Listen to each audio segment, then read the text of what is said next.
Dans la vidéo précédente, on a commencé l'aménagement de mon petit fourgon. On l'a vidé, on l'a nettoyé et on a posé les premières fenêtres. Dans cet épisode, on va s'attaquer aux murs, au sol et au plafond. On va isoler le fourgon et lui faire des jolis murs en bois pour le transformer en une petite cabane très sympa. Voilà, ça arrive. Bon visionnage!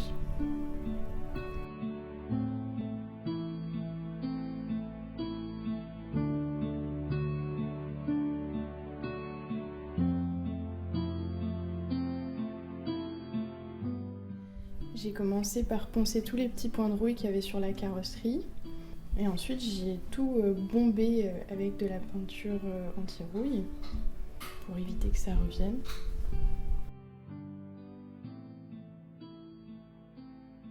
J'ai ensuite décidé de repeindre ce montant parce qu'il était vraiment bien abîmé, puis j'avais envie d'une finition un peu jolie.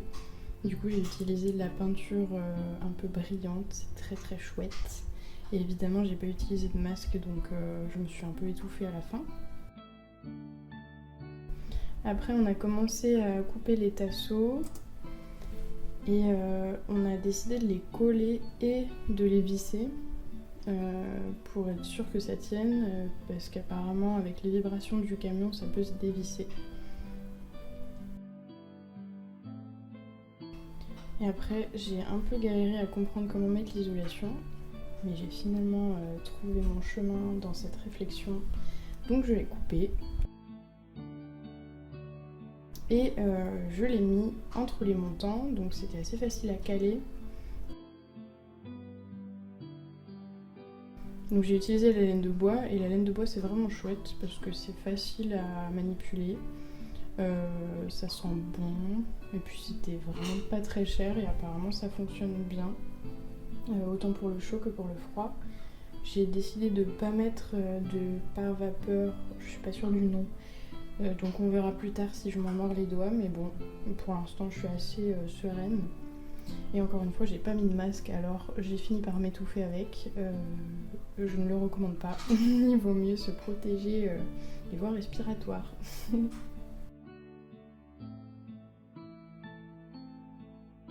Voilà où on en est. On a mis un peu de mousse dans tous les montants, le chien pleure. On a mis des tasseaux pour venir fixer le lambris. Je sais pas si ce sera une erreur, mais j'aimerais bien que le lambris soit fixé dans ce sens-là et pas dans ce sens-là comme d'habitude, enfin comme ce qu'on voit souvent. Voilà pour les fenêtres, on a fait un petit cadre. On va venir poser du lambris là pour fermer le cadre, ça va être sympa. J'ai essayé de bourrer au maximum avec la laine de bois tous les montants et j'ai fini avec la mousse. Donc là je vais couper tout ça et on va pouvoir commencer à poser le lambris aujourd'hui.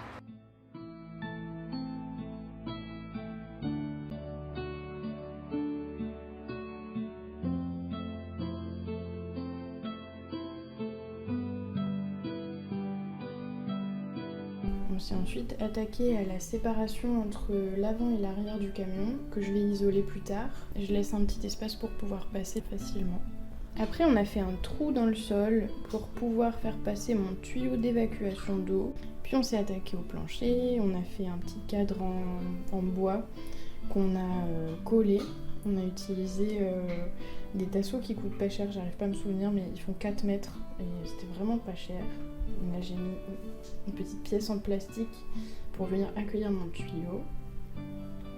Et j'ai mis des aérations sur mon sol, donc parquet en pin déclassé, pour que ça s'aère un petit peu. Et puis j'ai commencé à faire les cacherots avec des chutes de lambris et des chutes de tasseaux.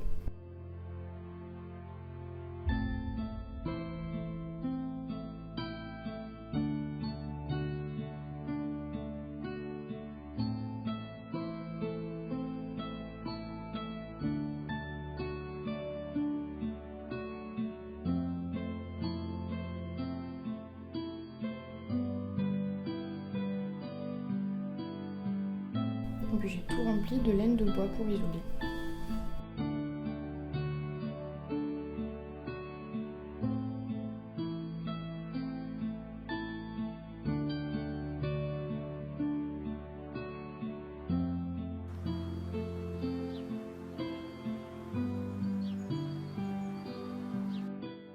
Et ensuite, on a teint le bois avec une teinture à l'eau qui était toute prête parce que je voulais vraiment pas me tromper sur la couleur, je voulais un truc... Enfin, je voulais vraiment ça en fait, c'est parfait.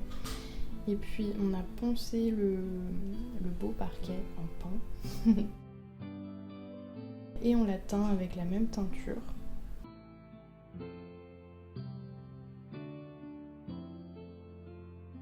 Et puis j'ai verni tout ça, je sais pas si j'ai utilisé le bon vernis puisqu'il est écrit meubles et objets et que là il s'agit d'un parquet, mais en tout cas j'ai verni, j'ai mis 3 couches de vernis satiné et voilà le résultat pour cette semaine.